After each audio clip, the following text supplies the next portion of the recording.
Thank you and welcome to all of you to the 22nd edition of Primetime in Ottawa.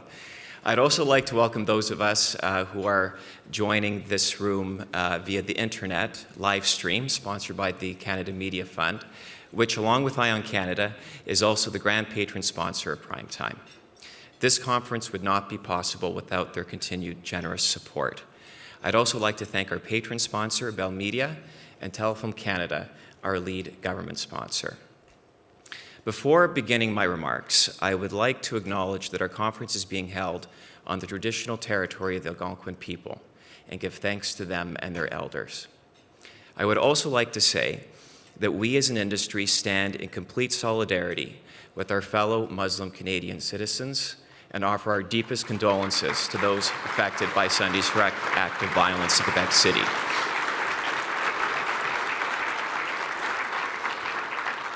I think that we can all say that the outpouring of support across the country and the reaction of our political leaders to this tragedy have shown Canada at its very best. While the theme of this conference is the age of experimentation, with a focus squarely on the future, I'd like to begin by taking a moment to look back to the past. Just 1 year ago at this time, we were learning the ins and outs of our new federal Liberal government under the leadership of Justin Trudeau, and getting to know our new Minister of Canadian Heritage, Mélanie Joly. South of the border, Bernie Sanders was still very much in the race against Hillary Clinton, and on the Republican side, there were 12, count them 12, candidates still in the hunt for the Republican leadership.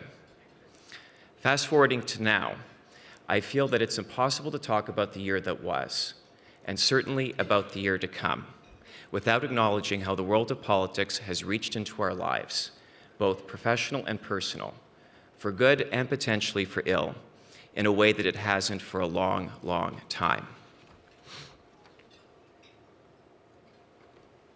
To name just two obvious examples.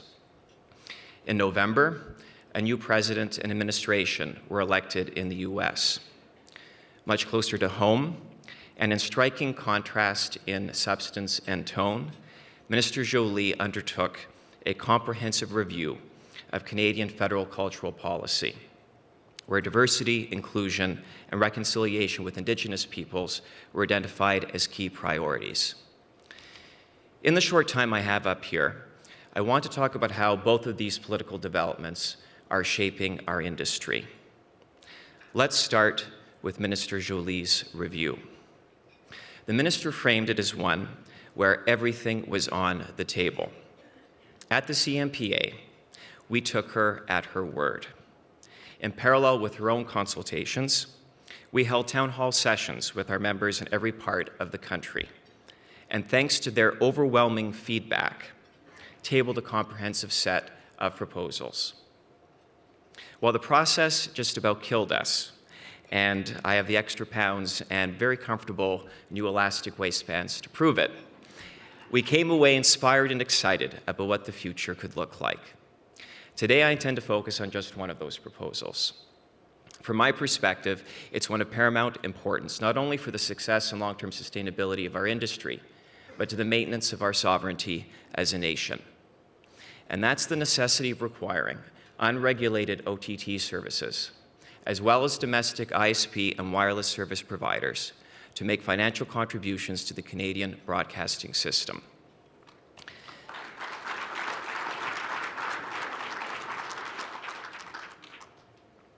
Let's start with a clear understanding of how we got here.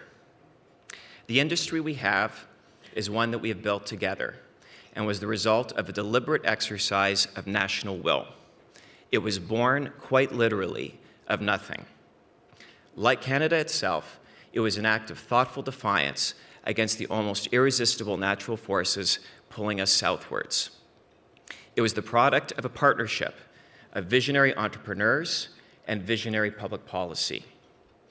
It was a decision that said that if we're smart about it, we can have the best of both worlds, of Hollywood and Made in Canada content, that we can strike the right balance, the balance of requiring Canadian broadcasters to, when they acquire American programming, invest a portion of the revenues generated from that programming into Canadian shows. The balance of serving as a key production center for the largest entertainment companies on earth, while at the same time building a robust domestic industry, driven by Canadian creative talent, where the rights to the IP created in this country stay in this country, and where Canada serves as a launching pad for taking our stories to the world. The balance of allowing cable and telecom companies to earn healthy returns from their subscribers, in return for ensuring that those subscribers have access to first-class telecommunications infrastructure and meaningful choice when it comes to both the foreign and domestic content available to them.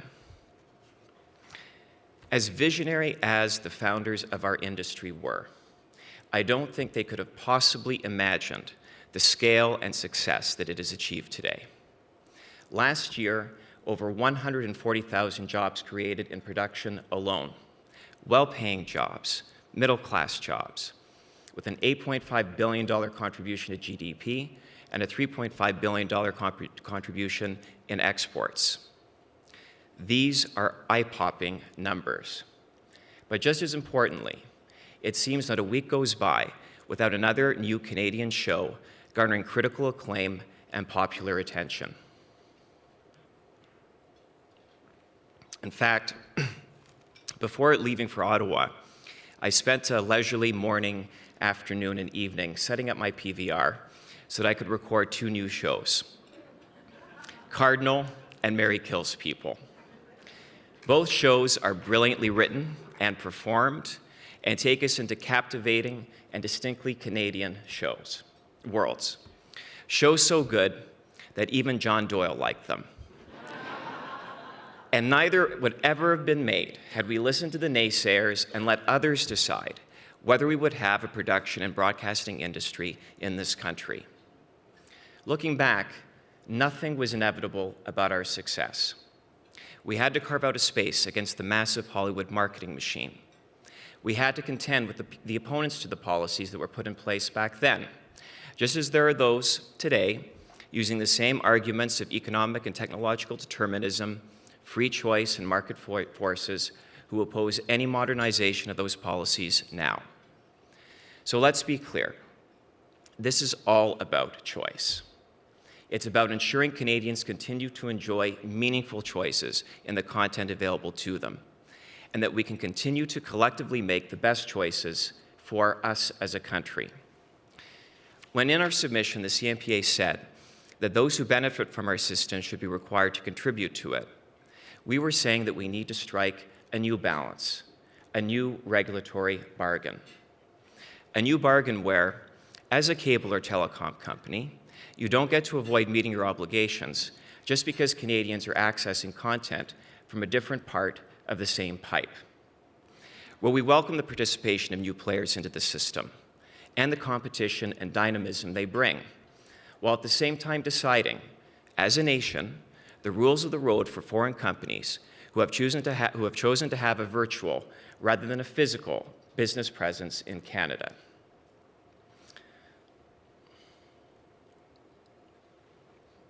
A couple of years ago, at the Let's Talk TV hearings, there was a face-off between the CRTC and Netflix. Data was requested of Netflix to inform the CRTC's review of its television policy. Netflix politely refused to provide the data. Unbelievably, the government at the time issued a press release siding with Netflix. And that, it seemed, was that. Well, it shouldn't have been that. This wasn't just some jurisdictional dispute. It was a chipping away at our national sovereignty. And with few exceptions, this industry was silent in the face of a direct challenge to the authority of our federal broadcasting regulator from an entity that virtually everyone in this room has an interest in bringing squarely under the CRTC's umbrella. We left the Commission swinging in the political wind when we should have publicly and vocally expressed our support and demanded that our government back the CRTC and its chairman.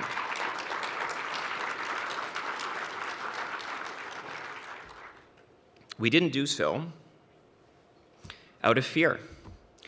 rationalize away as political pragmatism. This wasn't only a strategic mistake.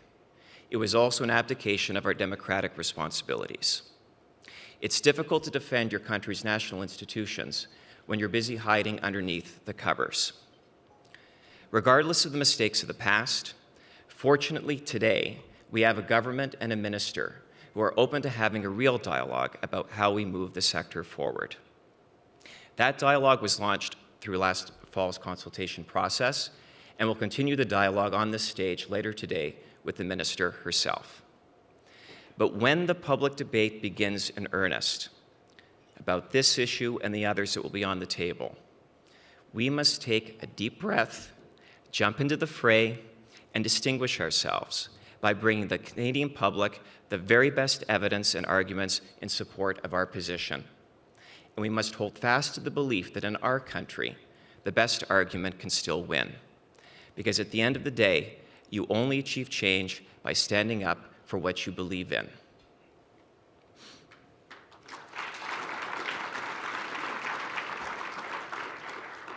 Now, contrary to the assertions of some, nothing that we are proposing is about preserving the status quo. There is no status quo. There hasn't been for a while. Independent producers long ago began pivoting to embrace new opportunities from what Minister Joly calls the digital shift. Not only in finding new ways of producing content, whether in 4K or VR, but also in transforming their very DNA to become digital distributors, kickstarters, and technology disruptors. At the same time, we're seeing the emergence of our very own Canadian studios. 3 are publicly traded, namely E1, DHX, and Lionsgate, and we'll be hearing from Lionsgate's Sandra Stern in just a few minutes.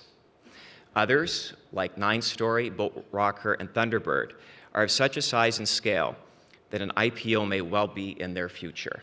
I have no insider information on that, however. This is critical to the evolution of our industry. We absolutely need to have our own studios to ensure that Canada has a sizable footprint on the global stage. At the same time, we also must foster an environment that enables the next E1 or DHX to emerge. You know, when I started the CMPA, my very first assignment was to work on this obscure file called Terms of Trade. And I reported last year on this stage that I was seeing a therapist to enable me to find other ways of finding meaning in my life over and above terms of trade. And just to provide you with a little bit of an update on that, I did fire my therapist. I now have a girlfriend instead. And as fate would have it, she's at least as obsessed with terms of trade as I am. So that's the foundation of a truly beautiful relationship, I would say. In any event, so when I first started in this job, I was very, very green. Knew very little about the production sector, and so I was sent out on the road to visit our member production companies across the country. My very first stop was in Calgary. I hopped in a cab and gave the driver the address I had been given. Now, having spent the first part of my career on the broadcasting side of the business, I just assumed, like the old city building at Queen West and John Street in Toronto, all production company offices were located downtown in grand buildings with giant billboards and neon signs. But not long after leaving the hotel, I began to get a little bit worried. Rather than heading to some cool, happening neighborhood, we instead found ourselves on the Trans-Canada Highway, seemingly on our way to Banff. Just before leaving the outer limits of the city, we pulled into a tiny strip mall, with the cabbie telling me that we had arrived at our destination. I instantly panicked, called the production company, and explained to the receptionist that somehow I'd gotten the address wrong and had ended up at a mall on the outskirts of town.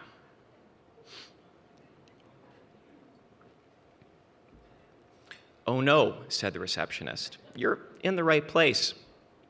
Our office is behind the geriatric equipment supply store. Just look for the people coming in and out with the walkers." That production company was 724 Films. They were in the middle of producing season 2 of this little show called Heartland for CBC. Fast forward 9 years later, and Heartland now enjoys the distinction of being Canada's longest-running hour-long English language drama, now into its 10th season.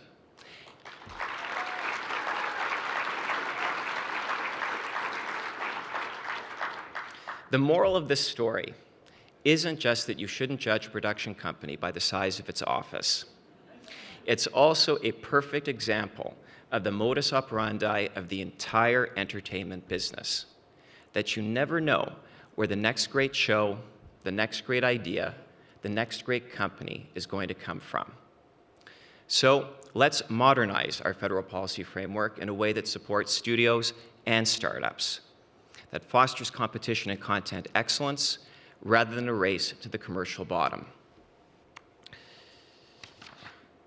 I'd also like to take this opportunity to sound the alarm on a troubling trend that is building steam in Canada for a while now, but which has now gone into hyperdrive since the election of a new administration in Washington, and which threatens to make our country a borderline intolerable place to live as we get closer to Canada's 150th birthday party. It's a trend that I feel is holding us back, and we must consciously reverse in order to ensure our collective success in this brave new world. It's not so much a trend, but an attitude. I've begun calling it Can Love Ya, but that's still being focus group tested. It refers to a certain kind of Canadian smugness, a sense of moral and intellectual superiority, a belief that, thanks to our enlightened Canadian values and progressive policies, we are an example that the rest of the world, starting with our American neighbors, should follow. I'd like to suggest that before we begin blowing out the birthday candles and unpopping the champagne corks, we remember that the noblest part of our national character has always been a sense of modesty, even humility. Minister Joly spoke of the importance of humility on this stage a year ago. And humility means being grateful for our successes while being razor-focused on where we can and should do better. As part of our own contribution to Canada's 150th birthday celebrations, we at the CMPA decided to create a time capsule where we asked leaders of our industry to contribute short videos with messages to our fellow Canadian creators 50 years from now. We'll be playing these videos throughout prime time, and they're brilliant. And I'd like to start with one which very adroitly balances celebrating our achievements while identifying an area where our industry still has a lot of work to do.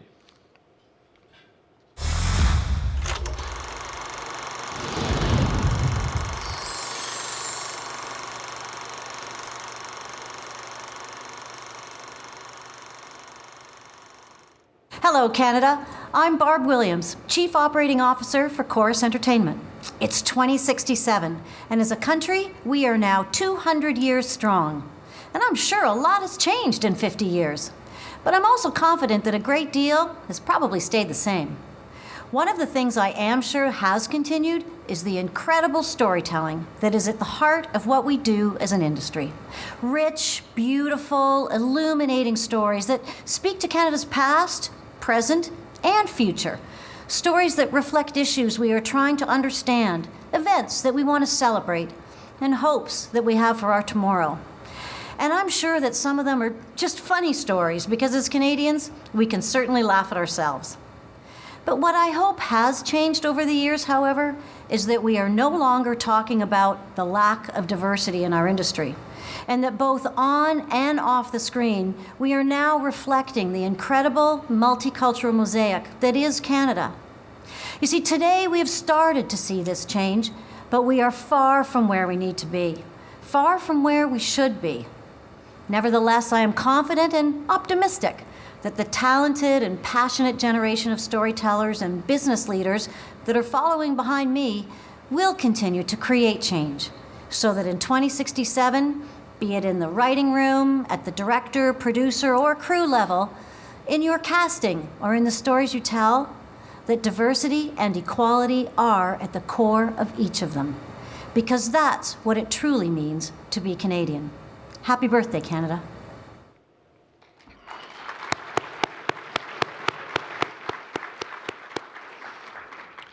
Thank you, Barb, for your ongoing example and leadership in making our industry better reflect the audiences we serve. In the spirit of Barb's call to action, I'd like to say that our industry not only has a special responsibility, but a unique ability to further the cause of reconciliation with Canada's Indigenous peoples. We can serve as both the window into each other's worlds and a bridge towards our common humanity. One exceptional example of this is Taken, Eagle Vision series that goes beyond the appalling statistics and tells the untold stories and overlooked stories of our missing and murdered Aboriginal women. Another is Resolution Pictures' Mohawk Girls, which I like to call our Indigenous Sex in the City. But there are so many other stories of beauty and humor and heart, which take place on reserve and off, which Canadians in the world would love. You know, when I finished law school, I was able to take a few months off and intern with the Debajamajig Theatre Company on the Wikwemikong Unceded Indian Reserve on Manitoulin Island. One of the most memorable experiences of my life was to be invited to play bingo by a group of ladies who, while not elected to the band council, were hugely influential on the res. To secure an invite to one of their bingo games was like scoring backstage passes to a Drake concert. It was a very big deal. Now, anyone who thinks that bingo is anything but a highly skilled, high-stakes, high-pressure game has clearly never played it. Not only did I get more insider community gossip in that single evening than watching a whole season of TMZ, I also lost the next month's rent, which was okay, since the big winner was the woman I was boarding with, the extraordinary and dearly departed Rosemary Trudeau, known throughout the community as Grandma Bingo. But I could have lost a year's rent, and it still would have been worth it. I felt so honored to be there. As one of the ladies said to me, as I nervously sat down at the big table, not sure how I would fit in, "We're so glad you came, because now you can visit with us." Now I ask you, what is more quintessentially, generously, and beautifully Canadian than that? And why aren't these stories, told by Indigenous producers, writers, directors, and actors, enjoying pride of place on screens across the nation and around the world? We have a long way to go, but we can start by getting fully behind the creation of an Indigenous Screen Office. The CMPA is proud to support this initiative in partnership with the CMF, Telefilm, the NFB, and APTN, and we encourage everyone in this room to do the same. Let's work together. Yes.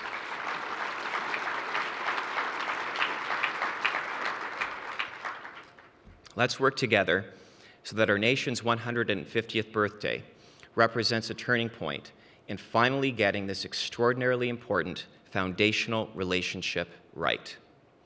In fact, let's get this entire cultural policy review right. Let's be modest in celebrating our achievements, but ambitious in the goals that we set for ourselves, so that whoever is standing on this stage 50 years from now will speak of this time as a Canadian golden age, not just of content, but of contribution to our industry and our country.